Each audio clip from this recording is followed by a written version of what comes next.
کہ کیا عمران خان صاحب کو کوئی ڈیل آفر کی جا رہی ہے؟ اس کے حوالے سے مختلف خبریں سامنے آ رہی ہیں۔ میری ڈیڈ باڈی اڈیالہ جیل سے جا سکتی ہے، لیکن میں کسی کے ساتھ نہ ڈیل کروں گا، نہ ڈیل کر کے نواز شریف کی طرح ملک سے باہر جاؤں گا۔ اور جو بندہ ان کے پاس پیغام لے کے گیا ان کی اپنی جماعت کا، اس کو کافی ڈانٹا کہ عمران خان دوستی کے موڈ میں نہیں ہے، وہ اس وقت جو ہے کسی قسم کی مفاہمت نہیں چاہتا۔ آج جو اجلاس ہوا وہاں پہ سارے چاروں صوبوں کے وزرائے اعلیٰ موجود تھے، عسکری قیادت بھی موجود تھی، وزیر اعظم صاحب بھی موجود تھے۔ وزیر اعظم صاحب نے یہ بھی کہا کہ IMF کا ایک اور پروگرام درکار ہے، آنے والے وقت میں بہت کڑے فیصلے کرنے ہوں گے۔ جی امین گنڈاپور اور مریم بی بی کی یہ غالباً پہلی اکٹھی تصویر ہوگی۔ عطا اللہ قاسمی اور دیگر کے خلاف سرکاری ٹی وی کو نقصان پہنچانے کے کوئی شواہد نہیں ملے، یہ سپریم کورٹ نے کہا ہے۔ 14 ماہ میں مزید 10 لاکھ جو پاکستانی ہیں وہ ملک چھوڑ کے چلے گئے۔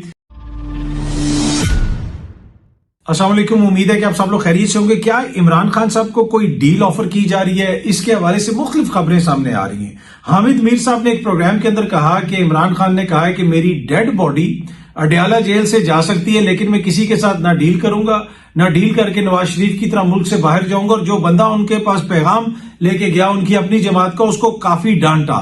اچھا، اب اس طرح کی خبریں ہمارے پاس بھی ہیں، ہمیں بھی جماعت کے ذرائع یہ بتا رہے ہیں کہ کچھ لوگوں نے اندر جب بات کی خان صاحب کے ساتھ کہ اب ہمارے پاس KPK کی حکومت بھی آ گئی ہے، چیزوں کو اس طرح دیکھا جائے، ویسے دیکھا جائے، ویسے دیکھا جائے، تو خان صاحب نے کافی آگے سختی سے رسپونڈ کیا۔ انہوں نے کہا کہ جناب ڈیل شیل کا اگر آپ کوئی سوچ رہے ہیں تو ایسی کوئی بات نہیں ہوگی، ہمارا حق ہے اور ہمیں یہ کسی نے خیرات میں نہیں دیا، ہم سے بلے کا نشان بھی لے لیا گیا، ہمارے اوپر سختیاں بھی کی گئیں، میں بھی جیل میں ہوں، میری بیوی بھی جیل میں ہے، میرے کارکن بھی جیل میں ہیں، میرے لوگ مفرور ہیں، میرے لوگ جو الیکٹ ہو چکے ہیں وہ بھی ابھی تک مفرور ہیں، میرے وزیر اعلیٰ کے جناب وارنٹ جاری ہو رہے ہیں۔ اس قسم کی صورتحال ہے، تو ایسی صورتحال کے اندر کیا کوئی ڈیل کہ میں سوچ سکتا ہوں یا کوئی مفاہمت کا میں سوچ سکتا ہوں؟ تو میرے خیال میں وہ جو یہ خبریں آ رہی ہیں کہ خان صاحب کے پیغامات پہنچائے جا رہے ہیں، اس پہ جو خان صاحب کا موقف ہے وہ بالکل واضح ہے، وہ کسی قسم کی مفاہمت کے اس وقت موڈ میں نہیں ہے۔ اپنی جماعت کو بھی وہ یہی کہہ رہے ہیں کہ جناب آپ نے اسی طرح اپنے بیانیے پہ قائم رہنا ہے، جو بھی آپ کا بیانیہ ہے۔ اب یہ GNN کے پروگرام میں حامد میر صاحب نے بھی یہ بڑی سخت بات کی کہ خان صاحب نے اپنے ہی بندے کو کہا کہ بھائی ایسی بات نہ کرو، میری ڈیڈ باڈی یہاں سے نکلے گی لیکن میں ڈیل نہیں کروں گا۔ تو جس طرح میں نے بھی عرض کی کہ پارٹی کے ذرائع جو لوگ ان سے ملنے جاتے ہیں، ہمیں بھی جب ہماری ان سے بات ہوتی ہے وہ اسی قسم کی بات کرتے ہیں کہ خان صاحب کسی قسم کی ڈیل کے موڈ میں نہیں ہے، وہ یہ کہہ رہے ہیں کہ جو ہمارا بنیادی حق ہے، جو ہماری چیزیں ہیں، جو ہمارا مینڈیٹ ہے، وہ ہمیں لوٹایا جائے۔ اچھا، نجم سیٹھی صاحب نے بھی ایک پروگرام کے اندر بات کرتے ہوئے، سما ٹی وی پہ جو ان کا پروگرام ہے سامنے، یہ آپ اس کی بھی اسکرین شاٹ دیکھ سکتے ہیں، عائشہ ناز سے وہ بات کر رہے تھے اور انہوں نے کہا کہ عمران خان دوستی کے موڈ میں نہیں ہے، وہ اس وقت جو ہے کسی قسم کی مفاہمت نہیں چاہتا، اور یہ خواہش ہے حکومت کی، اسٹیبلشمنٹ کی، کہ چیزیں تھوڑی سی کول ڈاؤن ہوں۔ آپ کو پتا ہے کہ نجم سیٹھی صاحب جب کسی اور عہدے میں مصروف نہیں ہوتے تو جب وہ ٹی وی پہ ہوتے ہیں، میں نے پہلے بھی آپ کو کہا تھا، بڑی کھل کے باتیں کرتے ہیں اور بڑے خطرناک ہو جاتے ہیں حکومت کے لیے۔ تو اس دفعہ پھر انہوں نے یہی کہا ہے کہ جی عمران خان صاحب کسی مفاہمت کے موڈ میں نہیں ہے، حکومت کی، اسٹیبلشمنٹ کی خواہش ہے کہ چیزوں کو کام ڈاؤن کیا جائے، IMF نے بھی یہاں پہ آنا ہے، سارے معاملات کو دیکھا جائے، لیکن اس وقت عمران خان ایک خاص حد تک تو جائے گا لیکن اس سے زیادہ دوستی نہیں کرے گا۔ میری اپنی جو ذاتی انفارمیشن ہے وہ تو میں نے آپ کے ساتھ شیئر کر دی کہ ان کی جماعت کے جو سورسز ہیں وہ ہمیں بھی یہی بتاتے ہیں، لیکن جو میرا تجزیہ ہے وہ یہ ہے کہ عمران خان اب ایک حد سے آگے جا ہی نہیں سکتے۔ اب یہ بات جو میں کہتا ہوں نا کہ بات عمران خان سے آگے نکل گئی ہے، یہ جو عمران خان کا جو بیانیہ ہے پاپولر اسی لیے ہے کہ وہ اس حکومت کے خلاف اور جو بھی اس حکومت کی طاقت ہے اس کے خلاف انہوں نے ایک فرم سٹانس لیا ہوا ہے۔ اگر وہ اس سے پیچھے ہٹتے ہیں تو ان کی سیاست کو نقصان پہنچے گا اور عوام ان کو بھی کوشچن کرے گی۔ آپ نے دیکھا کہ جو بھی اس طرح کی کوئی بات کرتا ہے اس کے حوالے سے کس طرح کا رد عمل آتا ہے، تو عمران خان کو اس چیز کا ادراک ہے اور مجھے نہیں لگتا کہ اس وقت کوئی ایسی مفاہمت ہوگی، کوئی ایسی ڈیل ہوگی۔ اور ویسے بھی جو لوگ پیغام لے کے گئے ہیں، خان صاحب نے کافی ان کو کھینچا آگے سے، ان کی جماعت کے جو لوگ ہیں، اور اسی چیز کو اب حامد میر صاحب نے ٹی وی پہ بھی بتا دی، اور حامد میر صاحب کو اس بندے نے خود بتایا کہ میری کھچائی ہوئی ہے۔ میں نے جب یہ بات کی ہے کہ جناب یہ تو خان صاحب نے کافی سختی سے آگے بات کی ہے، اور آپ بھی دیگر جگہوں پہ بھی دیکھیں گے اور ان کے پارٹی کے لوگوں سے بھی سنیں گے، وہ یہی بات کر رہے ہیں کہ اس قسم کی جو مفاہمت ہے وہ نہیں ہوگی۔ اب مذاکرات کی بات ہوتی ہے کہ جی کچھ چیزوں کے اوپر مذاکرات ہو سکتے ہیں، وہ اسی کے اوپر ہو سکتے ہیں کہ یہ جو دھاندلی والا معاملہ ہے اور باقی دیگر معاملات ہیں. اب KPK میں پاکستان تحریک انصاف کی حکومت ہے اور حکومت کے وہاں پہ اپنے وزیر اعلیٰ ہیں علی امین گنڈا پور صاحب. آج جو اجلاس ہوا وہاں پہ سارے چاروں صوبوں کے وزرائے اعلیٰ موجود تھے, عسکری قیادت بھی موجود تھی, وزیر اعظم صاحب بھی موجود تھے. پاکستان کی معیشت کے حوالے سے یہ بڑا امپورٹنٹ ایک جسے آپ کہہ سکتے ہیں میٹنگ تھی. مختلف چیزیں وہاں پہ ڈسکس ہوئیں. اس موقع پہ وزیر اعظم صاحب نے یہ بھی کہا کہ IMF کا ایک اور پروگرام درکار ہے.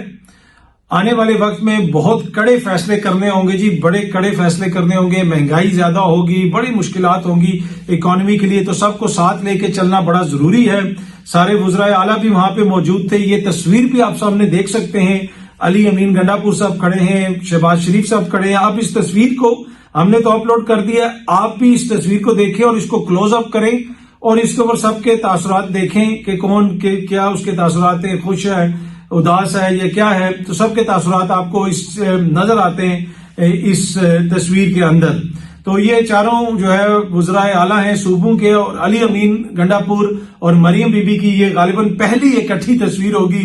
آئی ڈونٹ نو اب یہ آخری ہوگی یا نہیں, پر یہ ان کی پہلی اکٹھی تصویر ہے علی امین گنڈا پور اور مریم بی بی کی. دونوں اپنے اپنے صوبوں کو ریپرزینٹ کر رہے ہیں, آلدو کہ دونوں کے اختلافات بھی ہیں اور ایک دوسرے کے اوپر جو الزامات لگتے ہیں مینڈیٹ چوری کے حوالے سے وہ بھی ہمارے سامنے ہیں. اچھا, اب اس میٹنگ کے اندر سابر وزرائے اعلیٰ نے کہا کہ جناب ہم ساتھ دیں گے, ہم بہتر کرنا چاہتے ہیں پاکستان کو. بڑی اچھی بات ہے, سب کو ساتھ دینا چاہیے. اجلاس میں گفتگو کرتے ہوئے, یہ اندر کی خبر آپ کو دے رہے ہیں جی, اجلاس میں گفتگو کرتے ہوئے علی امین گنڈا پور نے کہا کہ ہم تعاون کے لیے تیار ہیں, سرمایہ کاری میں ہمارا حصہ رکھا جائے, خیبر پختونخوا کی عوام کا حصہ رکھا جائے. یہ علی امین گنڈا پور نے وہاں پہ شرط رکھی. اس کے ساتھ ساتھ جو دیگر لوگ ہیں انہوں نے بھی کچھ شرطیں وغیرہ رکھی ہوں گی, لیکن کونسل نے وزیر اعلیٰ کو یقین دہانی کروائی علی امین گنڈا پور کو کہ انویسٹمنٹ میں جائز حصہ ضرور دیا جائے گا. مریم نواز شریف نے کہا کہ ہم ہر طرح سے تعاون کے لیے تیار ہیں, فوکل پرسن تعینات کر دیے جائیں تاکہ آپس میں رابطہ رہے. مراد علی شاہ نے کہا کہ صوبوں کی صلاحیت میں اضافے کے لیے اقدامات کیے جائیں, ہم کونسل کے ساتھ ہیں, مل کر چلنے کو تیار ہیں. سرفراز بگٹی نے بھی کہا کہ ہم پہلے ہی سسٹم کے ساتھ ہم آہنگ اور مکمل تعاون کے لیے تیار ہیں. جی, یہ تو سسٹم کے بالکل ہم آہنگ ہیں, بالکل سسٹم کے ساتھ ہیں سرفراز بگٹی صاحب, مطلب جو انہوں نے بات کی کہ ہماری حکومت کی. پر اینی وے یہ وہاں پہ بات چیت ہوئی ہے, یہ ساری چیزیں ایکسپریس نیوز بھی اس کو رپورٹ کر رہا ہے. اچھا جی, پرویز الہی صاحب جو ہے وہ زخمی ہو گئے تھے. میں نے آپ کو خبر دی تھی کہ یہ بہت بڑی خبر ہے کہ حکومت کی کسٹڈی میں اتنا بڑا لیڈر وہ زخمی ہو گیا جیل کے اندر. کیا وہ جیل کے اندر محفوظ نہیں تھا؟ اب اس حوالے سے کچھ تفصیلات آئی ہیں جو میڈیا رپورٹ کر رہا ہے. جو میڈیا کو بتایا گیا ہے کہ جی پرویز الہی کی 4 پسلیاں ٹوٹ گئی ہیں, میڈیکل رپورٹ سامنے آ گئی. یہ حکومت کی میڈیکل رپورٹ ہے جس میں کہا گیا ہے کہ وہ واش روم میں گرے تھے اور ان کی 4 پسلیاں غالباً ٹوٹی ہیں, کوئی فریکچر وغیرہ ہوا ہے. لیکن جو خاندانی ذرائع ہیں جن سے ہماری بات ہوئی ہے وہ اس سے مطمئن نہیں ہے.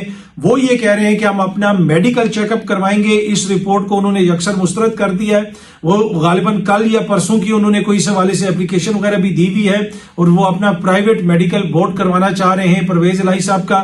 جب سے یہ چوٹ لگی ہے اس کے بعد سے پرویز الہی صاحب کی کسی بھی خاندان کے ممبر سے ملاقات نہیں ہوئی ہے, نہ کوئی بات چیت ہوئی ہے. ان کے خاندانی ذرائع نے یہ بتایا ہے اب وہ ان کا اپنا میڈیکل چیک اپ کروانا چاہتے ہیں, پرائیویٹلی میڈیکل چیک اپ کروانا چاہتے ہیں.